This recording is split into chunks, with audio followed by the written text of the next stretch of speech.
കേന്ദ്രത്തെ പഴിചാരി ധനകാര്യമന്ത്രി മാസങ്ങൾ മാത്രം ബാക്കി നിൽക്കെ അവതരിപ്പിക്കുന്ന ഒരു ബഡ്ജറ്റ് കുറഞ്ഞ പക്ഷം സാധാരണ ജനങ്ങളുടെ മേൽ വൻ നികുതി ഭാരങ്ങൾ അടിച്ചേൽപ്പിക്കുന്നത് ആയിരിക്കില്ല എന്ന് സാമാന്യ ബുദ്ധിയിൽ വിശ്വസിക്കുന്നവർ പോലും തെറ്റുപറ്റി.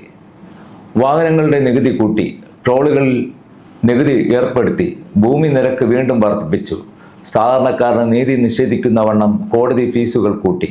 അങ്ങനെ കഴിഞ്ഞ 9 വർഷം ഉപ്പ് തൊട്ട് കർപ്പൂരം വരെ എല്ലാത്തിനും വില കൂട്ടി കേരള ജനതയുടെ ജീവിതം ദുസ്സഹമാക്കിയ പിണറായി വിജയൻ സർക്കാർ ജനങ്ങൾ തങ്ങളെ അധികാരത്തിൽ നിന്നും അടിച്ചിറക്കി വിടുമെന്ന് ബോധ്യമായ അവസാന നിമിഷത്തും കടും വെട്ടുകൾ തന്നെയാണ് പിണറായി വിജയൻ സർക്കാർ നടത്തിയിരിക്കുന്നത്.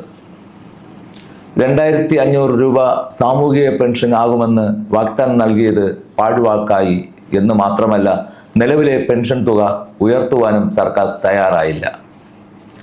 സിനിമകളിൽ പറയുന്നത് പോലെ ഒരിക്കലും നടക്കാത്ത കുറെ മധുര മനോഹര സ്വപ്നങ്ങൾ മാത്രമാണ് ബഡ്ജറ്റിൽ. കഴിഞ്ഞ ബഡ്ജറ്റിൽ പറഞ്ഞ പദ്ധതികൾ പോലും നടപ്പിലായിട്ടില്ല. റേഷൻ കടയിൽ അരി പോലും കിട്ടാനില്ല. പറയുന്നതാകട്ടെ കപ്പൽ നിർമ്മാണവും മെട്രോയും പോലുള്ള വലിയ വലിയ സ്വപ്നങ്ങളും. ചുരുക്കത്തിൽ വെറും പൊള്ളയായ ബഡ്ജറ്റാണിത്. സാധാരണ ജനങ്ങൾക്ക് ആശ്വാസമേകുന്ന യാതൊന്നും തന്നെ ഈ കേരള ബഡ്ജറ്റിലും കണ്ടില്ല.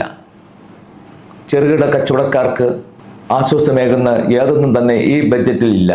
കിഡ്ബി റോഡുകളിൽ നിന്ന് ടോൾ പിരിക്കാൻ ഉദ്ദേശിക്കുന്നതും, സർക്കാർ സേവനങ്ങൾക്ക് ചാർജ് വർദ്ധിപ്പിക്കുന്നതും, വസ്തുനികുതി വർധന, കോടതി ഫീസ് വർധന, ഇതൊക്കെ തന്നെ കേരള ജനതയ്ക്ക് ഇരട്ടടിയായി മാറുകയാണ്.